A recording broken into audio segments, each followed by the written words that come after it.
Hi everyone. Today we're going to can some ground beef for tacos to make it shelf stable. So if you're interested in that, give it a watch. Sorry, I'm just kind of in the corner here. All right, let's make sure you can see the stove. Hopefully that's good. I'm hoping it's good. Okay, so we got our ground beef here. Well, it's not cooked yet. We're gonna use the Carey Electric Pressure Canner. We've got some jars. So the first thing I wanna do is, because we're canning this hot, I'm gonna start the oven at 200 just to heat up the jars. For some reason, this one never wants to light, especially after I clean it. Okay. So usually when I'm canning meat, I don't season it other than adding a little canning salt. Watch out, boy. Sorry, my dog's like right at my feet. But today we're gonna season it because it's gonna be for tacos. So I am gonna add a little bit of minced onion. Ooh, a lot. And I'm gonna add some taco seasoning. I like this McCormick Premium because it does not have MSG, and MSG gives me a headache really bad. So we're also going to add some garlic powder. It's quite a bit of meat. I would say it's about, I don't know, 5 pounds of meat. I just opened about 6 packages.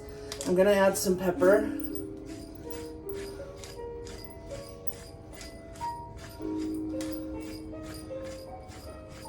I'm gonna add some ground cumin. And then we're gonna add the taco seasoning. And we'll probably add a little more after we get it all mixed up, because there's a lot of meat here. Okay, so our meat is starting to cook. And while it's doing that, we're going to open the jars, rinse them real quick, and get them in the oven to heat up. We're going to want to have them hot because we're putting hot meat in it. And we don't want to cause a temperature shock and break the jars. So, let me open the jars. And what I have here is pint ball mason jars. These are the smaller mouth. I prefer those for the Carey because it only fits so many jars. My dogs are like so interested in what I'm doing that they seriously want to be right here.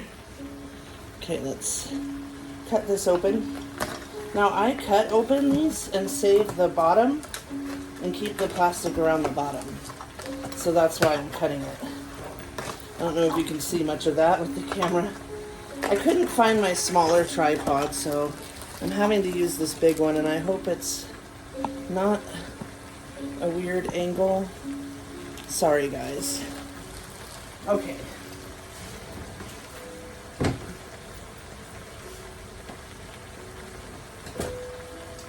So what we're going to do is get a cookie sheet. I like to just put one on a cookie sheet. And then I put my cookie sheet right in the oven.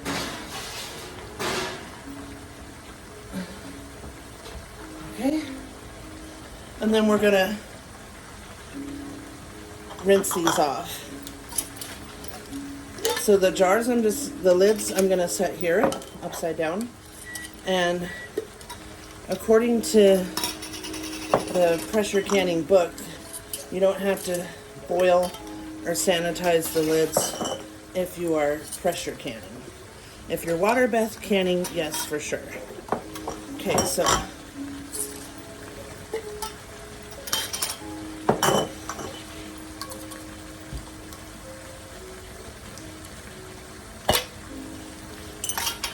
okay, I'm not sure how many pints this is going to make, but we've got 5, and I've got this one, so 6. 6 is probably good. So let me move this out of the way. And I'm just going to give them a quick rinse.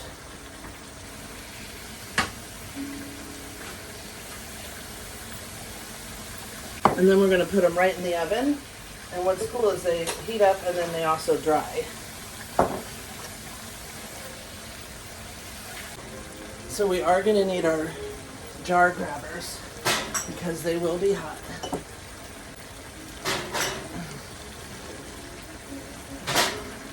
I've got 6 here, hopefully that's it.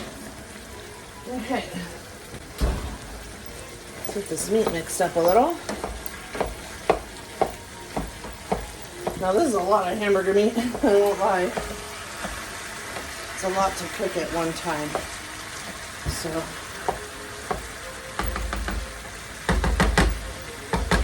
I love this thing from Pampered Chef. It is awesome. It chops up your meat nice and fine.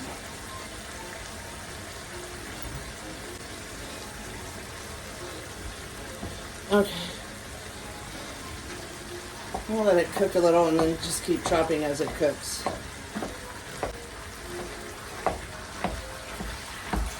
Now this is probably like one of the easiest things that you can pressure can other than raw packed meat. And I'm going to show you how to do that also. Let me get a spatula just so we can turn it over and stuff. Now, we don't want to brown it too much because it's going to cook more in the pressure canner, which gets up pretty hot. And so we don't want it burnt or burnt tasting. So we just want to, which it's already getting, of course I had to spill it on my stuff. It's already getting a little crazy here. Okay, now that we've turned it around a little, I'm going to add a little more taco. I'm not going crazy with the seasoning because pressure canning really enhances the flavor of the meat. So let's get that up there. Okay, let me find my jar grabbers. We're going to need a funnel like this, and here's the jar grabbers. This, I bought all this in a kit. It was like 13 bucks on Amazon. This, you can measure how much head space, and you also use it to get the bubbles out because you do not want bubbles. Let me turn this down a little so it doesn't burn on the other side.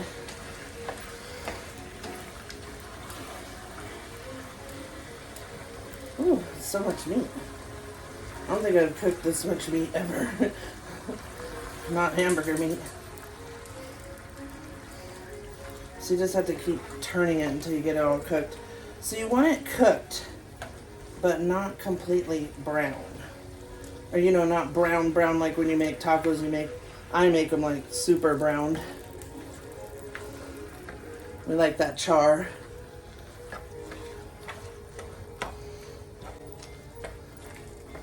So it doesn't take too long to cook the meat. And also remember, when you're canning it, it's going to cook like the rest of the way.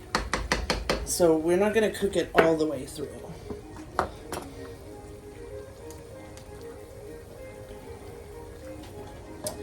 Hopefully this isn't boring to you. Another thing we're going to need is some vinegar to wipe the rims of the jars to get the grease off. And I own a dog grooming shop, so we use this to clean out their ears, and you pump. We put the ear cleaner and you pump. So I thought, hey, that would be great for my vinegar for wiping the jars, and you get like 2 of them for 10 bucks on Amazon. So this is just plain white vinegar. This is canning salt, and you're gonna need, it's all hard, you're gonna need that for other things, but since we already added seasonings, we're not gonna use the canning salt today. We're gonna use the funnels. We're gonna use the debubbler, and we're gonna use the can lifters, jar lifters, because those little suckers are gonna be hot when we get them out of there. Okay. I'm gonna move my lids back here just so we're gonna have room to put these jars. Let me just actually move this over here. I don't have a whole lot of counter space in my tiny kitchen, so. Another thing we're gonna wanna do is definitely drain some of this grease out.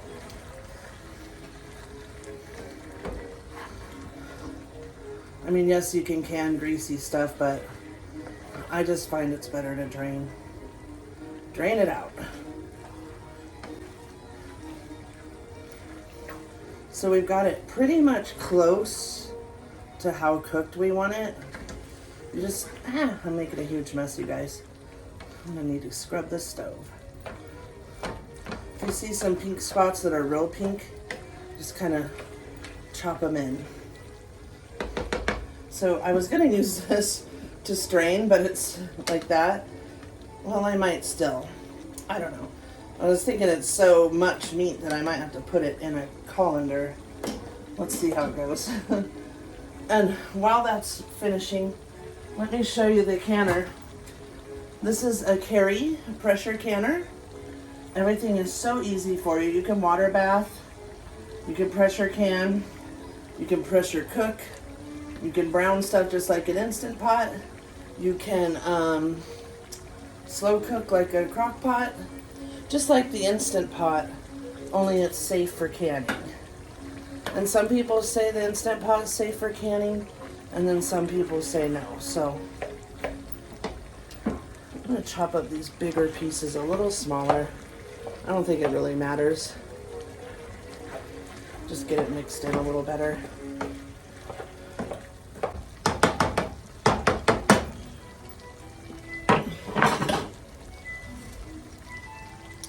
Now that I've made a huge mess of my stove. Okay, so next we're going to drain this meat. And I'm not going to move the camera, I'm just going to drain it real quick, guys. Just because once I move this thing, it's crazy. I need to find my little tripod. Move it, dogs. The dogs are in here. They are like, we smell what you're cooking, Mom.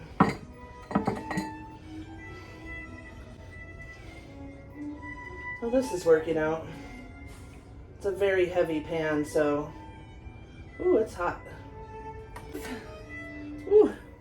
Boy, did I make a mess of my stove, guys. Let's set that over there. Okay, so now we're gonna need some jars. And let me get some paper towels because this can be a messy process.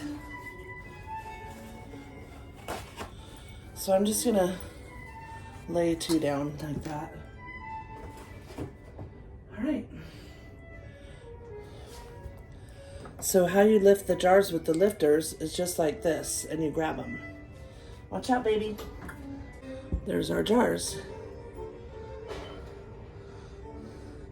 And they are hot. Probably not as hot as the meat, but they're hot. See, that's how the jar lifter works. If you're a beginner at this, don't be scared. I was nervous, and so that's the reason I got the Carey Electric Canner. One thing about, oops, don't get my hair in there. One thing about pressure canning is it makes a lot of mess. A lot of dishes, a lot of cleaning. Okay. So we're just gonna spoon it in, and there probably is still some grease, so I'm gonna let it drain off a little. And you can pack it down a tiny bit, but you don't want to go too crazy. Hopefully you guys can see that. Let me see if I can lower you down a little. There, can you see? Hopefully.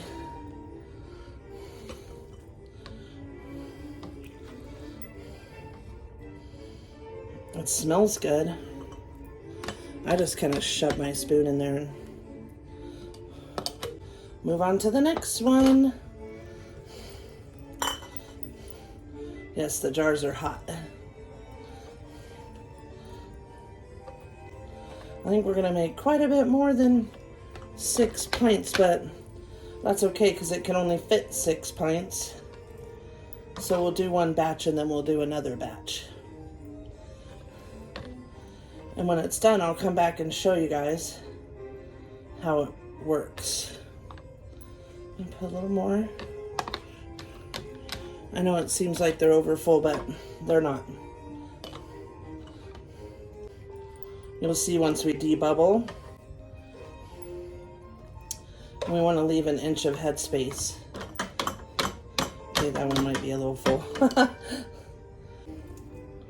I think this fits 6 pints, so that's the unfortunate thing. If you have a big one that goes on your stove, of course they fit lots and you can double stack. I think you can double stack half pints in this one if you wanted to do it that way, but I'm not 100%. Yes, I believe you can. Okay, there's probably enough for another pint, so we'll set that aside. Yucky mess. Okay, because it's already cooked meat, it's not going to create its own juices like raw packing, so we're going to have to add a little bit of water or beef broth. But since we already seasoned it, I'm just going to add hot water. So after you add the water, that's when you take this down the sides like this and debubble. But as you can see, it's going down a lot. And then this is how you measure, like that would be 1 inch of headspace. So, just waiting for the water to get a little hotter. Okay, there we go. Yes, I'm using tap water. We have pretty clean water here, so. But if you don't have clean water, don't use tap water. So we don't want to get it too full. We're trying to leave an inch of headspace. So I may have gotten that one a little too full. Hopefully you guys can see this.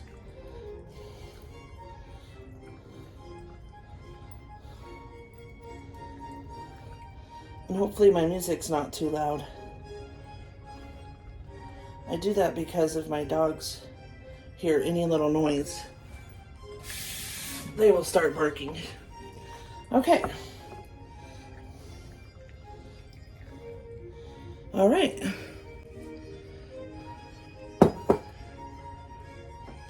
Okay, so now we just debubble. And like I showed you, go down the sides. Let me see if I can touch it. It's kind of hot, but ooh, it is hot. Go down like that to get all the air bubbles out. Not sure if you guys can see it. I've got to find my little tripod. I apologize if you can't see it. So if you have a little too much, you can pour a little out. And what happens if you get them too full is the jars can siphon, and what that is if it's too full, they will leak out. So let me dump a teeny bit of that one out. Okay. Ooh, it is hot, guys. Okay. Now I like to wipe them a little bit first, just because this is greasy hamburger meat. My dogs are down here like, please drop some, please. You probably even eat that raw piece. There you go, guys. Ew. Oh yeah, they're on it. We're like, what? Raw meat? Ew. Gross. Okay. Now it's time to do the vinegar. And all I do is take a half of a paper towel like this, and I fold it, and you could even actually do half of a half. Fold it, take my vinegar, and I get it nice and soaked. So take the vinegar, and you want to wipe the rim around the top. Hopefully you can see this. I'm trying to keep my hands out of the way.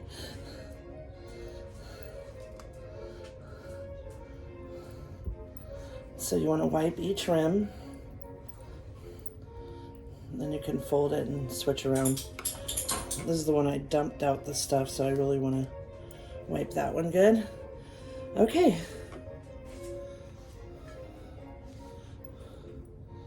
Got our rims wiped. And then we're gonna put the lids on. Let me see. We're gonna do this one because it looks like you can see maybe this one good. So you just put your lid on. And just like this, you don't want it tight. So they call it fingertip tight. You don't want it to be tight at all. Put all our lids. Now, after you add your liquid, or if you're doing raw pack, you don't need liquid. But I don't like raw pack hamburger because it's like one big blob and it's no. So, but after you add your liquid, if you were doing like chicken, then you could add like a half teaspoon of the canning salt. Okay. My dog's like right here. He's just a little pest. Let me stop the oven. Okay, so here's the canner. Set our jars in. What can you guys see? Let me see if I hopefully can take it on in here. So there they are in the canner. Sorry guys. I know this thing's not the greatest. We'll set that one aside for the next round. So I'm gonna do some chicken too.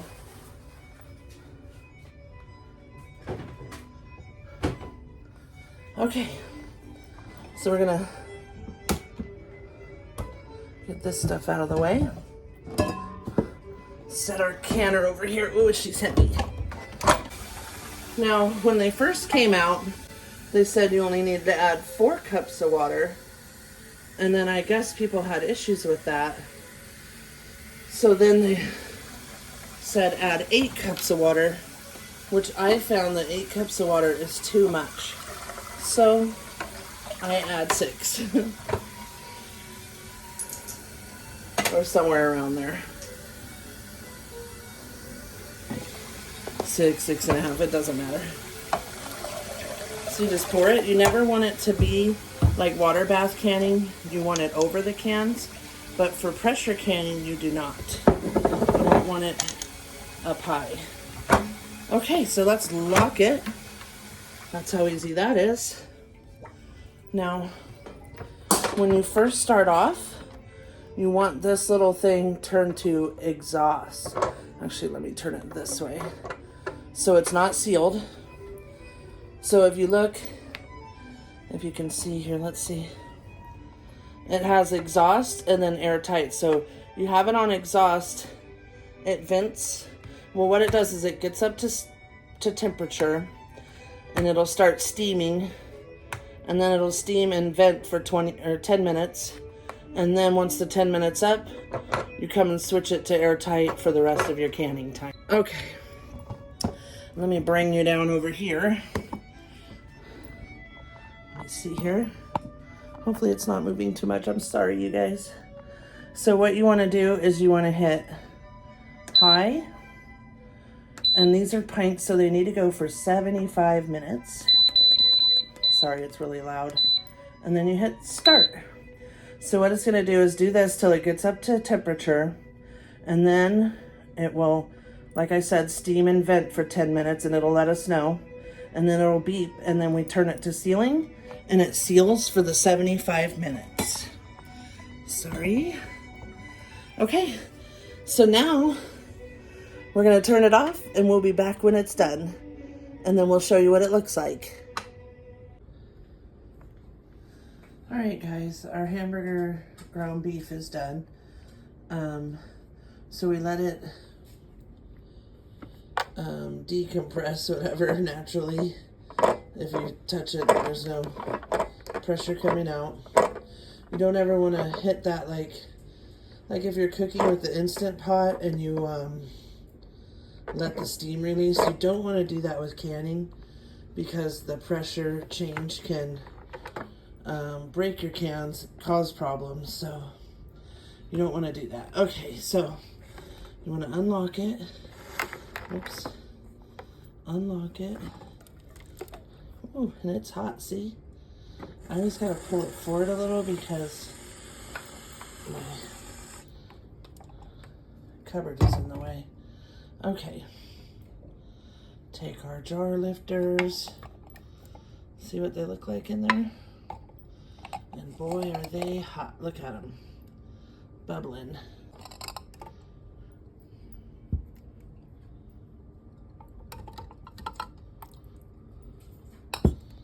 Anyways, that's what they look like when you take them out.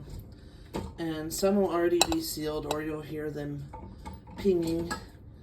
You'll hear them sealing. I like to put them on a towel and then also cover them with a towel and just keep them covered until they cool down. And that's it. There you have it. Let's take a look at them. See, this is why I said not to cook it too much, because it cooks more. Well, I hope you like this video, and if you do, please like and subscribe, and join us for our next canning adventure.